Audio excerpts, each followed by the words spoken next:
सभी दर्शकों का बहुत बहुत स्वागत है कृति भूमि न्यूज़ चैनल के मंच पर। और आप इस वक्त ग्राम पंचायत सालवन की रिपोर्ट देखने जा रहे हैं, जहां पर हम आपको मिलवा रहे हैं सरपंच जयवीर फौजी के साथ, जो अपने गांव में कौन कौन से विकास कार्य कर चुके हैं। इस चर्चा के ऊपर हम लोग बात करेंगे। तो ये लाइव चर्चा हमारे संग है जयवीर फौजी जी, जिन्होंने देश की सेवा की और अब गांव की सेवा कर रहे हैं। तो आइए चलते हैं, मिलवाते हैं जयवीर फौजी के साथ आप लोगों को। जयवीर फौजी जी, स्वागत है आपका। हाँ नमस्कार, मैं जयवीर फौजी, सरपंच सालवन, कृति भूमि, और इसके सभी दर्शकों का धन्यवाद करता हूँ। कृति भूमि हमारे बीच में आया और जानकारी प्राप्त की। जयवीर जी, सबसे पहला सवाल ये है कि पानी की निकासी की बात करें तो गांव में पानी की निकासी की क्या व्यवस्था है? ऐसा है, मेरा गांव हरियाणा का पंचायत की दृष्टि से देखा जाए तो सबसे बड़ा गांव है, क्योंकि एक ही पंचायत है। इससे बड़े गांव दो और हैं, लेकिन उनकी किसी की 3 पंचायत है, किसी की 2 पंचायत है, लेकिन मेरे गांव की एक ही पंचायत है। पंचायत की दृष्टि से हरियाणा का सबसे बड़ा गांव है। और मेरे गांव की सबसे बड़ी खासियत एक है कि ये राजपूतों का सबसे बड़ा गांव पूरे हरियाणा का, क्या पूरे भारत का। कितने परिवार हैं यहाँ पर? मेरे गांव की लगभग 30,000 आबादी है और 7,000 परिवार है जो इस गांव में इकट्ठे रहते हैं। गांव में एक ही पंचायत होने के। पंचायत जमीन कितनी है जी? पंचायत की जमीन ना के बराबर है। गांव की अपनी कोई आमदनी नहीं है, लेकिन विकास की दृष्टि से ये बहुत पिछड़ा हुआ गांव था। हमें 9 महीने से गांव ने मुझे सरपंच के रूप में सेवा का सौभाग्य दिया है। हम अपने प्रयासों से हमने जो पिछली पंचायत की बजाय इन 7 सालों में, पिछली पंचायत थी 7 सालों की बजाय हमने 7 महीने में लगभग उसके बराबर काम कर दिए। तो क्या क्या काम आपने करवाए हैं इन 7-8 महीनों में अभी तक गांव में विकास कार्य? हमारे गांव में रात को अंधेरा हो जाता था, हमने लगभग 70 लाख रुपए की सोलर लाइट लगवाई है। अब हर पोल पर स्ट्रीट लाइट अभी लगने लग रही है। और गांव में बस स्टैंड की मंजूरी करा दी है। ड्रेन हमारे गांव के बीच से होकर गुजरती है, जो कि गांव के लिए बहुत ही दिक्कत थी, क्योंकि उसके अंदर मच्छर पनपते थे, पानी खड़ा रहता था, गंदगी आती थी। उसको पक्का करने के लिए मंजूरी करा दी है।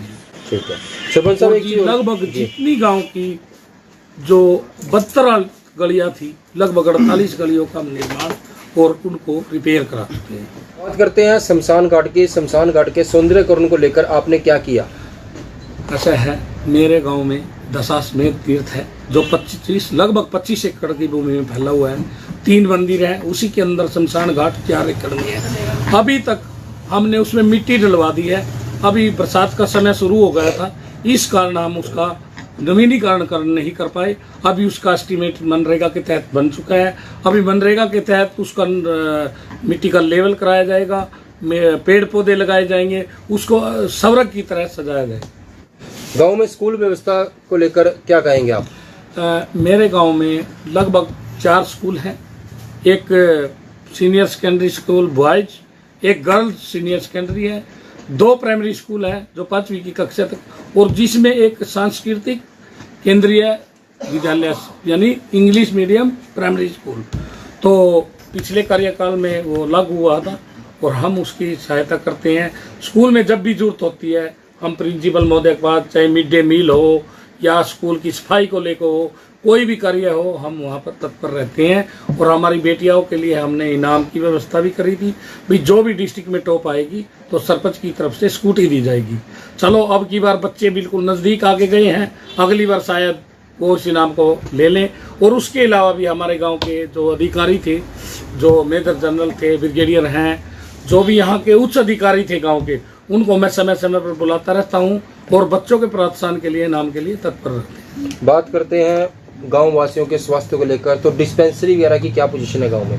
मेरे गांव में सालवन में एक PHC है, नाम की है, पूरी सुविधा तो नहीं है, क्योंकि हमने अनिल विज से भी एक बार मुलाकात हुई थी इस विषय पे, उन्होंने कुछ समय मांगा था। अब कल मैं मुख्यमंत्री के OSD वीरेंद्र भैया को मैं निवेदन दे के आया हूँ। ना तो मेडिकल ऑफिसर है, ना लैब टेक्नीशियन है, ना ही उसके अंदर फार्मासिस्ट है जो दवाइयाँ देता है, ना PN है, बस सिर्फ नाम का PHC है। अभी तो मैं उसको कह नहीं सकता। तो इसके लिए, इसके सोल्यूशन के लिए आप क्या उसके लिए मैंने माननीय मुख्यमंत्री महोदय से अरदास लगाई है। अपने अनिल विज जी हैं जो स्वास्थ्य मंत्री, उनके पास भी लेटर भेजे हुए हैं। बहुत जल्दी ही मतलब प्रयास है हमारा कि गांव में ओपीडी चले, अगर मेडिकल ऑफिसर होगा तो ओपीडी भी चलेगी। बात और करते हैं रही बात स्वास्थ्य की, हम समय समय पर जैसे मच्छरों की दवाइयाँ धुआं मशीन से वो कराते रहते हैं जी, और प्रयास करते हैं। पूरा बड़ा गांव है, समस्या है, लेकिन फिर भी प्रयास करते हैं। बात करते हैं गांव की जो सुंदरता होती है वो सफाई से दिखती है, और सफाई के लिए आपने क्या प्रबंध किए हैं? अच्छा है, मेरा गांव बड़ा गांव है, 30,000 की आबादी का है। सरकार ने 2011 मतगणना के अनुसार गांव की जनसंख्या को 18,000 रखा हुआ है, लेकिन अगर लेटेस्ट मेरी जनसंख्या देखी जाए तो गांव की जनसंख्या 30,000 है। और उसके आधार पर हमें, वैसे तो इन्होंने 6 कर्मचारी बताए थे, 4 कर्मचारी हैं मेरे पास, लेकिन हमने एक्स्ट्रा पंचायत की तरफ से 3-4 कर्मचारी और लगा रखे हैं। और गांव का सफाई के बारे में पूरा प्रयास है।